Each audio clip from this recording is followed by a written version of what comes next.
A Pakistani national living in Canada has been arrested for planning the largest terror attack in New York City. 20-year-old Muhammad Shahzeb Khan has been planning the largest terrorist attack after 9/11 in support of the ISIS. He has been planning a mass shooting in Jewish Center in Brooklyn on the 7th of October, which marks the one-year anniversary of the Israel-Hamas war, which is ongoing. He has been arrested in Quebec on the 4th of September while he was trying to sneak into the United States. Khan had started posting on social media about his support for ISIS. He has also spread ISIS propaganda videos and literature online while using encrypted messaging application for communication. Khan had already planned to travel to New York and carry out mass shootings to mark the anniversary of the 7th October Hamas attacks on Israel. He will be presented in court in Montreal on September the 13th, I beg your pardon. Amidst these wars, the big question is that is the world, kind of ignoring Pakistan, where practically all terrorism stems from. We'll talk about this with our guest. Joining us on the show is Mr. Gautam Mukherjee, senior journalist. Ambassador Suresh Kumar Goel, former diplomat, also joins us on the show. Mr. Sumit Peer, senior political commentator, with us on the broadcast as well. Last but not the least, Major General A.K. Sivach, former head of Territorial Army and a geostrategic defense expert, also joins us on the show. Thank you, gentlemen, for being a part of this conversation. General Sivach, the world is at war. It's Russia, Ukraine, Israel and Hamas, but at the same time, is Pakistan getting some sort of a hall pass? Is Pakistan getting some sort of a passover? Because the world's attention when it comes to terrorism has perhaps been limited because of the concerns coming out of these two wars which are raging on at this point in time. The entire world has its own side to pick, and Pakistan, more often than not in the past as well, has taken advantage of these blinders in the past as well, and this is something which has happened again. What do you think India can do at this point in time to increase awareness about what the pathology of Pakistan actually is, which is of course to terrorize and destroy? Yeah, really no doubt. As far as Pakistan is concerned, it is the hub center of terrorism. Pakistan use officially terrorism as a state instrument. The whole world knows. But the irony is that a country like USA, they have a duplicate policy on Pakistan. When it comes to Afghanistan or when it comes to Iran, they have a different take. And when it comes to their own, there is a different take. Now, everyone knows that Pakistan do not deserve to come out of Financial Action Task Force because it's totally involved in money laundering and terrorist funding. Yet, it has been taken out with kind courtesy US. Now, this planning which was done by this Muhammad Shahzeb Khan was such a deadly action. In case it would have materialized, it would have been something like 9/11. This is, the credit goes to Royal Canadian Mounted Police that they could basically arrest this chap before he could cross over to US. But having said so, one can say that with a lot of authority that out of 100 terrorists which are known as the number one terrorist in the world, the 80 belong to Pakistan or they have roots in Pakistan. Now, this is the basically track record of Pakistan. Pakistan sent Lashkar-e-Toba jaise Muhammad, a terrorist, to India, Jaish al-Adl to Iran, and also certain other militant groups it is favoring against Afghanistan, even against Taliban government. So the point is, today the Pakistan is totally involved in terrorism, but unfortunately they are making use of a situation when the focus is all actually either on you can say Russia-Ukraine war or Israel-Hamas war, and they are doing what they are doing it. But India is trying to make sure that our own border is guarded, and we are also trying to project to the world that the biggest threat of terrorism is emanating from Pakistan, and Pakistan is getting away because America, due to its own interest of having a basis in Pakistan against the Taliban in Afghanistan, is ignoring those signals. But US will realize it once such 9/11 action will again take place in US soil, and then they will realize it what a folly they have made it. Now, as the question which you asked, what can we do? You see, we are trying to tell in the complete world forum that Pakistan is really a hub center of terrorism. It is a country which is in crisis. There is a civil war type situation going on there. There is a political crisis, economic instability, as well as the terrorism is increased in Tehrik-e-Taliban Pakistan, and there is a genuine freedom struggle of Baluchistan Liberation Army. And we are trying to tell the world that the terrorism which is emanating from Pakistan is not only threatening the South Asia, this is a threat for the whole world. That must be realized. You see, US have never realized what Al-Qaeda and Islamic State can do until the 9/11 happened. Now they are very clear that their number one enemy is Al-Qaeda, Islamic State Khorasan or Islamic State, now this Iraq and Al-Sham. So the question comes, it is not only these terrorist groups, Jaise Muhammad and also Lashkar-e-Toba are equally dangerous, and they have also their bases all around the world. So we are only trying to tell to the world, please do not give too much loose rope to Pakistan. Pakistan terrorism is on increase, and this terrorism will be not only problem for a country like India, which are a neighboring country, but terrorism have no boundaries. It can strike anywhere in the world, and therefore a Pakistan type country must be put on a grey list, and also make sure that Pakistan do not become a center of terrorism. They have to be put a lot of pressure, which unfortunately is not happening. And as on today, remember once in 2013, Hillary Clinton came to Pakistan as a Secretary of State. She told them that if you have snakes in your courtyard and you think that they will only bite your neighbor, one day they will bite you. And this is also happening. They are testing their own medicine in terms of Tehrik-e-Taliban Pakistan. But here is Pakistan, which is not ready to change, and still it is now sponsoring terrorism, not only in India and in Iran, but all over the world. And biggest challenge today in the world is the terrorism which is emanating from Pakistan. Vinny. Right. Ambassador Goel, how do you see this? Alarming for the world that Pakistan and its nefarious agendas are slipping through the cracks, while we in fact watch two wars unfold. Vineet, your question is a very loaded question, really, and it's a very loaded debate. I'm going to divide this into two I hope that's a parts compliment, here. sir. It is. only you can do that to me, Vineet, honestly. Okay, but so let me deal with this in two parts. One is Pakistan per se. What is Pakistan doing? I mean, there is no doubt at all that Pakistan state has been supporting across the border international terrorism. There are several organizations. General Sibach has named them quite a few. Lashkar-e-Toba, you have JEM, etc. Huge number of terrorist organizations. And it is also quite right that eventually Pakistan has begun to suffer from what it did and cultivating the terrorism as a state instrument. And therefore,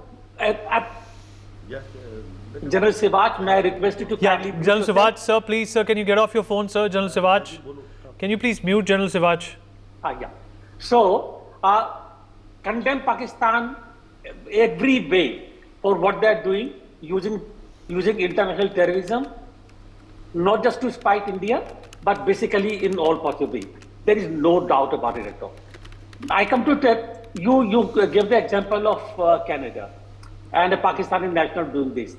Do you remember Nida? Yes. Do you remember the guy in USA? I'm sorry, I forget his name. Who USA refuses to expatriate to India? Sikh terrorist. So terrorism, what I'm trying to say, Vinny, is that if we were to really partition terrorism into different communities and different religions, it could become a problem. Do you remember IRA? It's not there anymore. But IRA, Spanish, ELTF, they were not the Muslims, they were Christians. IRA was Christians, Protestants. Therefore, If we were to really talk of terrorism in terms of compartments, I think we will soon have a problem because then it will become politically motivated. And every country could use that for its own political gain, just like Canada did, because this guy Trudeau wanted to win the election. It's a different matter that the Sikh Democratic Party ultimately reached in. That's a different matter altogether. But he wanted to basically support a terrorist because he thought that he will get political mileage out of it.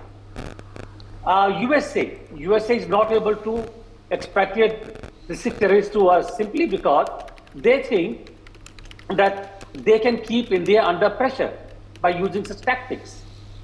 We don't do that. I mean, we don't come under pressure. It's a different matter.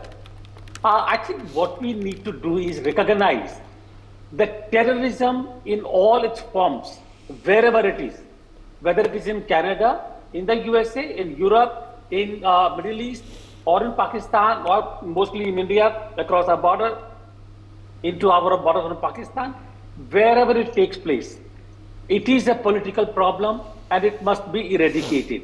And that can be done only when all countries come together as one in fighting this, which is not happening because it has become a political issue and every country using international terrorism for their own political objective. Therefore, I'm not at all optimistic of what India can do unless every country come together. We may perhaps take the leadership again in pushing the world to adopt a convention, the IICT. So, sorry, she said a comprehensive convention against international terrorism. We might perhaps try and see if the world can come as one in stopping the sources of funding to these organizations. I can tell you one thing, if today one country stops supporting them with the arms and money, there will be a huge loss. And we all know which country that is. It's not Saudi Arabia. So I think we pay a lot of lip service, but are we really serious about it? Vinny? Good points there, sir. Profound points that you have put forth in this debate. Sumit Peer, how do you look at this situation that the support and the patronage that Pakistan continues to attract is something which needs to be nipped in the bud? Vinny, thank you for having me on your show. I'll begin from what did the epitome of terror or the Bap of terror, General Musharraf said. He said, whenever there's a terrorist incident in the world, uske taar ya uske kahin na kahin rishta Pakistan se judta hai. So why is it always that whenever there's a bloody terrorist attack anywhere in the world, there's a Pakistani involved, aage, piche, daएं, baएं. And by the way, 99.9999% of these Pakistanis are Muslim. Let's not blame Pakistani Hindus or Sikhs or Christians. I have to be very clear on national TV. Pakistani means essentially a Pakistani Muslim. And all the names which you see in J&K who are eliminated, how many of them are Hindu, Christians or Buddhists or any other or Parsis or Jews for Pakistan? Nobody. 99.999999%.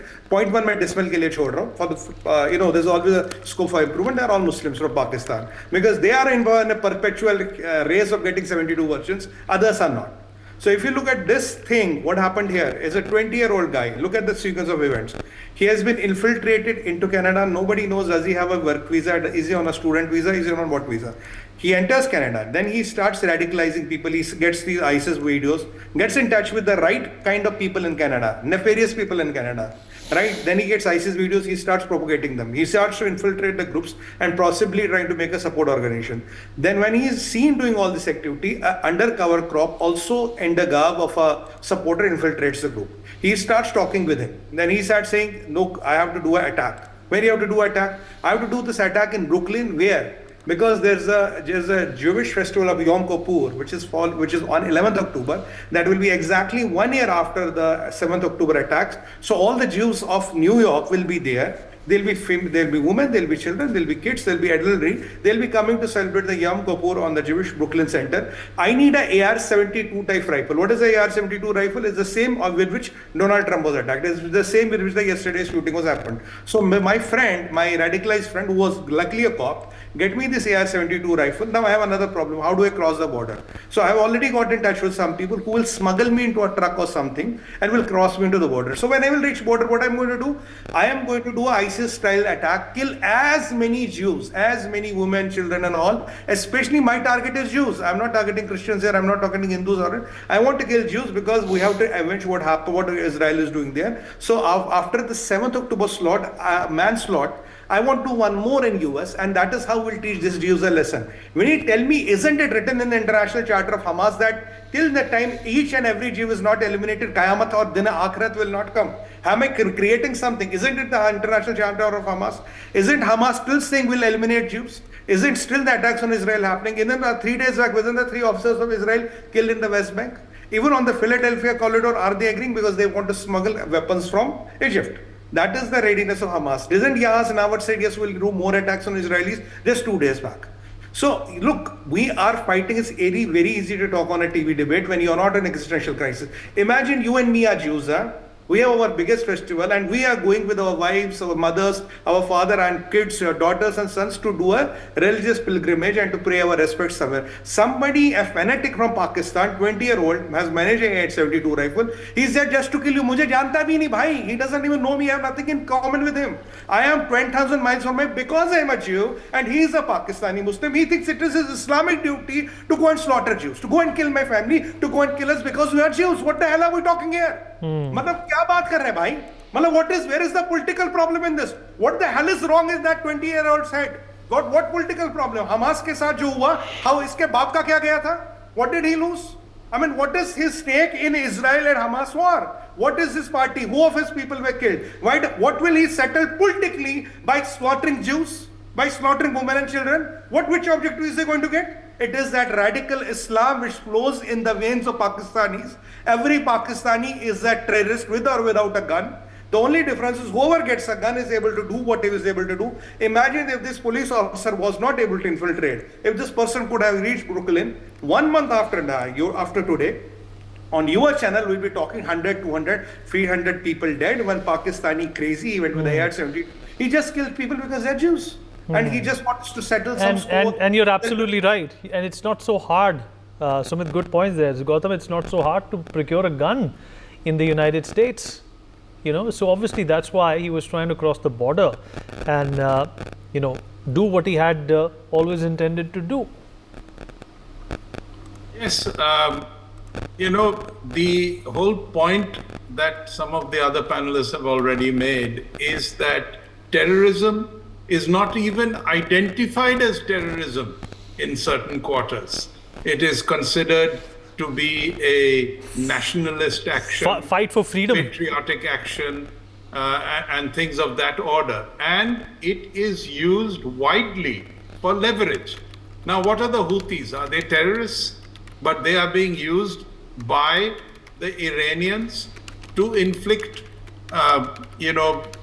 ostensibly, damage on the Jews, but actually they're disrupting shipping, all the shipping in the Red Sea and the Arabian Sea, and putting up rates and making it difficult for ships to pass there without escort. And even then, then you've got the Hezbollah, then you've got elements in Syria, then you've got the Hamas themselves, then you've got sympathizers like the Pakistanis, the Turks, the Qataris, and people who are financed by them. And so it goes on because it is used for leverage. And as the ambassador pointed out, what is ignored when it comes to, say, attacks on India by Pakistan, that is of no interest to the Americans or to the Europeans. It is only interesting if it happens in their waters, on their soil, or threatens to happen on their soil. And I think another interesting aspect seems to be emerging. I think there is some amount of pressure on Canada to rein in all these wild animals from different sides, whether they are drug smugglers, whether they're Khalistanis, whether they're Pakistanis, whether they're Chinese, whether the ISI. There's all sorts of people running around in Canada, have been let in freely from all over the world, and they are poised to strike here, there, and everywhere.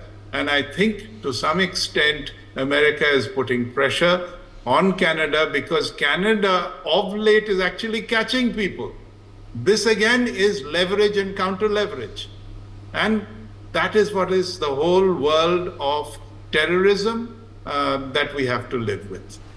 All right, let's take concluding thoughts from all our guests, starting with General Sivach. General Sivach, is this also important for India to put forth to the international community time and again that things can change in and around Pakistan, but within Pakistan things may never change regardless of who's ruling the roost, who's part of the dispensation, and what economic conditions Pakistan is going through. They may be down and out when it comes to their economy today, but even when they were doing well, the pathology, the character, the disposition to terrorize and facilitate terror was always there.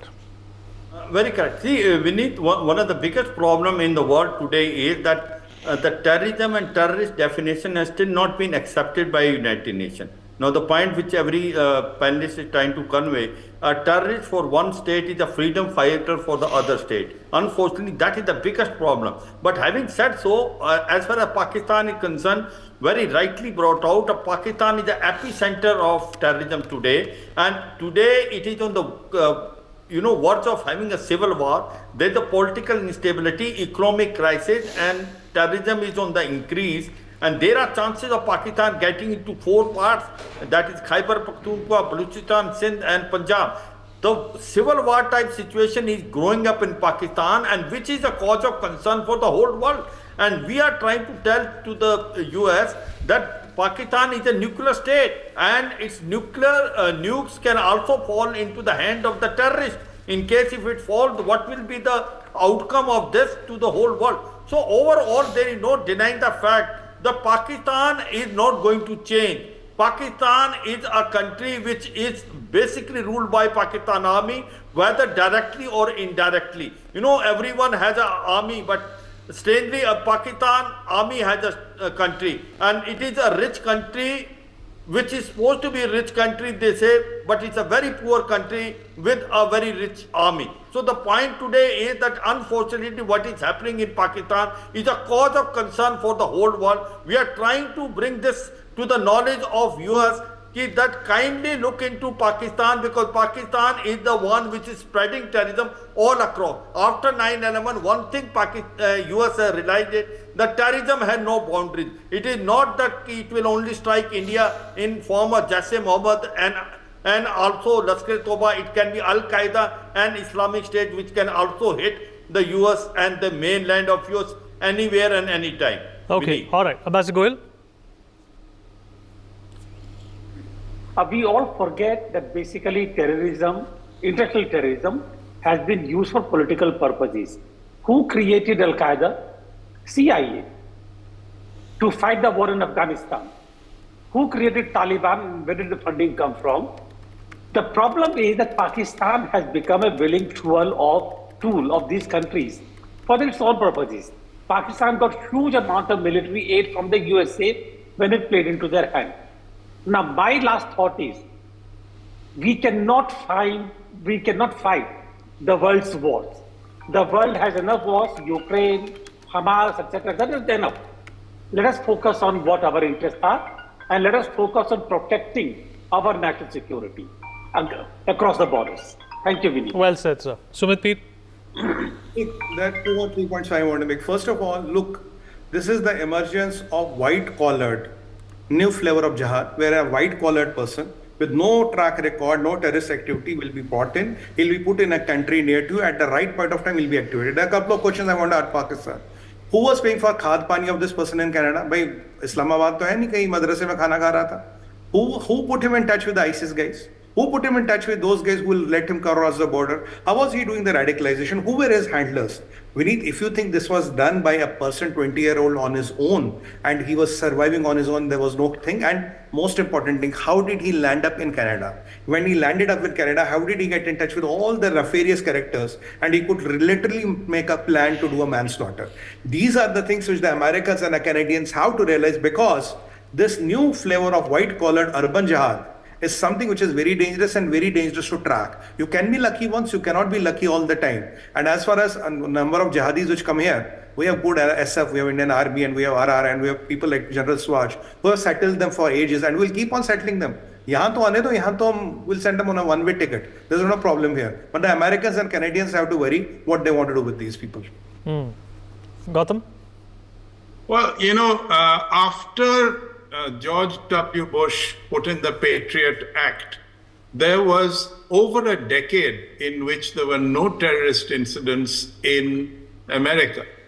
Now you are setting the stage by encouraging people like Panun, by encouraging various other people in the name of freedom of speech, and encouraging various minorities, especially radical minorities, which are rampant amongst the Muslim community, to replicate what is going on in Europe and what is indeed going on in their schools and colleges and in their community centers and so on, where you are unable to stop or anticipate what is going to happen because of a liberal far left ethic that has let in a lot of immigration. Trump has a point in many of these issues, and you are now setting the stage for 9/11 round 2. All right. Okay. Great points coming in from this congregation of intellectuals. Appreciate everyone who joined us. For more such videos, subscribe to the NewsX YouTube channel, hit the bell icon.